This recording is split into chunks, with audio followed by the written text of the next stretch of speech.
नमस्कार मंडळी, आज बनवली होती आमरस आणि पुरी. तर कशी बनवली होती सांगते आणि कृतीसुद्धा पाहूया. तर पुरीसाठी मी 2 वाटी गव्हाचं पीठ आणि पाव वाटी मैदा असं मिश्रण घेतलेलं आहे, म्हणजे मिक्स करून घेतलेलं आहे. त्याच्यात चवीप्रमाणे मीठ घातलं आहे, छोटा पाव चमचा ओवा आणि सुंठ पावडर घातली बघा. कारण बरेच जणांना पुरी आणि आमरस पोटाला त्रास होतो, म्हणून आपण सुंठ पावडर आणि ओवा घातलेला आहे. सुंठ पावडरसुद्धा अगदी पाव चमचा घातलेला आहे छोटा.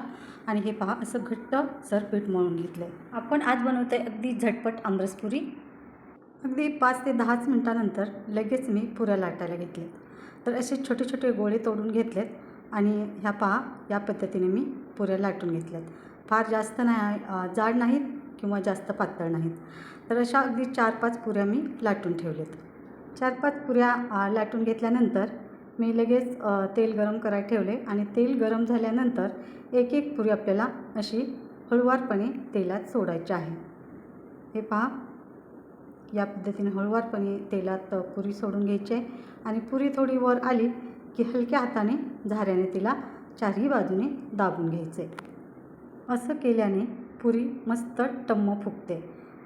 तर हे पहा, मी इकडं डब्यामध्ये पेपर आणि पेपरवर टिश्यू पेपर लावून घेतलेत, म्हणजे आपलं पुऱ्यातलं तेल जरी थोडंफार असेल तरी दोन्ही पेपरला निघून जाईल. तर हे पहा, मी दुसरीसुद्धा पुरी सोडलेली आहे आणि तीसुद्धा त्याच पद्धतीनं आपण तळून घेणार आहोत. आणि पुऱ्या चांगल्या तळा, थोडासा लाल कलर आला तरी चालेल, नाहीतर कच्च्या निघतात. कच्च्या काढू नका, आतूनसुद्धा व्यवस्थित तळल्या गेल्या पाहिजेत. अगदी मस्त झालेत बघा पुऱ्या. आणि आता आपल्याला आमरस करायचा आहे. तर चला, आमरसासाठी मी काय काय घेतलं आहे पाहूया. तर इथं सुंठ पावडर तर पहिलीच आहे खलबत्त्यामध्ये थोडीशी, त्याच्यानंतर 2 वेलची आणि थोडासा जायफळचा तुकडा मी कुटून घेतला.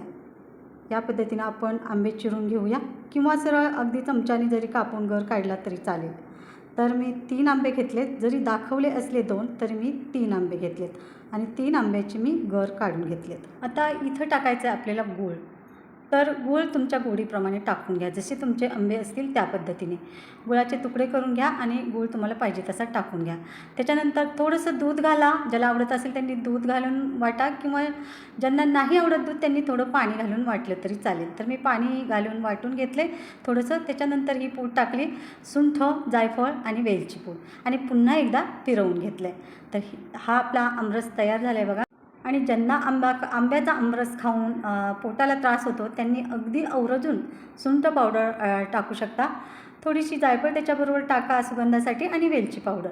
तर ही आपली अशी आमरस पुरी तयार आहे.